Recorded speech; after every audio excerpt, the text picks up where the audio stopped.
So, my desktop has officially died, and I need a new one. But here's the thing.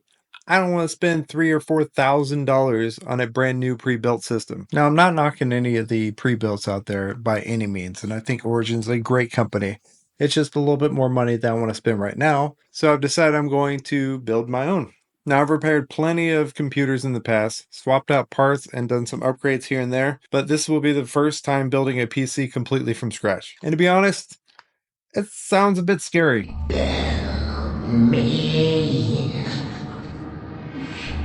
So first things first, let me introduce you to the AI that's going to help us out. Newegg's PC Builder AI is a smart tool that helps you select the best parts on your needs and budget. You can tell it what you want to use for your PC, for whether it's gaming, video editing, or just everyday tasks, and it will give you a fully customized build. Perfect for someone like me who's done this for the first time. Let's check it out. So the first thing you're going to do is you're going to navigate to newegg.com. And you're going to go ahead and click on PC Builder. And then you just type what it is you want. So let's take a look. Let's try this out.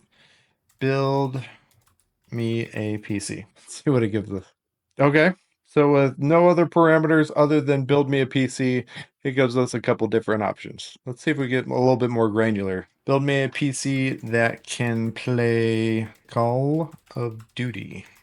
See what it gives us. So it's given us a few different options this time. This time it gave us popular, customer picks, and suggested. Let's see here. Let's say play Call of Duty. Let's say RTX 4070 less than 2K.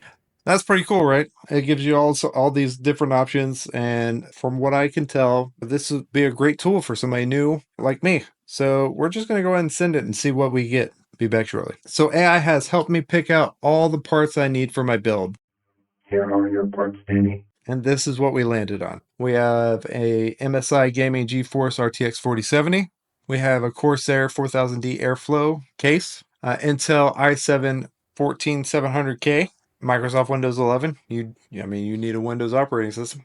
G-Skill Trident Z5 RGB, 32 gigs. We got a cooler master liquid cooled radiator. That's awesome. I've never actually installed one of these, so this will be pretty cool. Team Group MP33 M.2 2 terabytes PCIe and NVMe.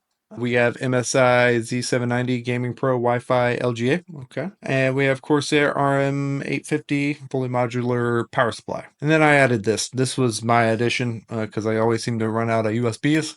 We got the PCIe to 4. USB 3.0. All right, let's go ahead and build this thing. All right, so here I am. I open up the motherboard. I am setting that on top just to make sure that it's on a static free surface. Then I'm putting the CPU in. You want to make sure not to bend any pins while you're doing that. And you want to make sure the orientation is correct. I put the RAM sticks in there, and I wanted to make sure that they're in the right slots. Definitely check with your motherboard to see which ones are right for you. Then I'm going to put the motherboard in there, and then I'm going to tighten it down with all the screws provided. Now I'm just lost. What am I going to do? Alright, so we're going to grab the power supply. I'm going to lay out all my cables. My wife's going to come in there, and all the kids are going to be like, wow, Dad, you're amazing.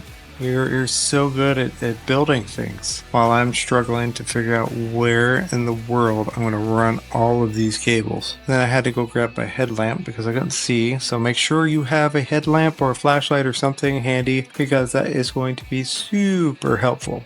And oh, my wife came back. Alright, so I'm still working on those cables. Oh, right now we're on the graphics card. I'll put the graphics card in. Make sure it clicks into place, then you put all them screws in there. Mine came with like a little support, so I'm going to put that in there as well. That way it doesn't, kind of dangle or hang. Make sure all the cables are put together. This particular graphics card requires 2 different PCIe cables to run to your power supply. You can't use the daisy chain one, so you have to use 2 separate ones. And now I'm plugging it all into the power supply and getting that all up in there and trying to cable manage the best I can. Not gonna lie, I'm kind of terrible at it. Apparently my cable management skills don't leave the realm of network engineering and Ethernet cables. But nevertheless, I made it through it, and we're going to go ahead and try to start it now. So I'm happy to report that the computer has booted. Everything's working just fine. Everything's great. Everything's dandy.